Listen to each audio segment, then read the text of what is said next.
The man, in order to avoid being targeted by the warden, was put in charge of forming a football team in the prison. Luckily, many inmates were willing to join, but none of them had any real football experience. On the field, things were chaotic. They lacked stamina, missed passes, and often kicked the ball wildly. Fortunately, Danny still had time to train them. However, the team faced a major issue. They couldn't find a goalkeeper. The best candidate was John, who had been a semi-professional player before going to prison. But John had a hot temper, so much so that even the guards were afraid to get near him.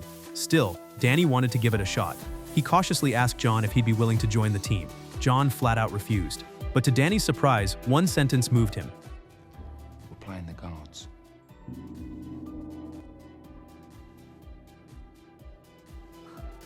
With the team members confirmed, it was time to start training. But one of the players kept talking during practice, which made John furious.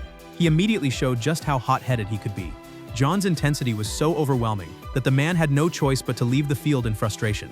The prison team had to start from the most basic exercises, while the guards team trained with professional standards. They were well organized, and their drills were perfectly planned out. At this rate, the chances of losing were too high, so Danny picked out a few volunteers and decided to teach them some special tactics. The first trick was stepping on, touching, or even picking their noses, believing that if done subtly enough, the referee wouldn't call it. And soon, they would face their first match.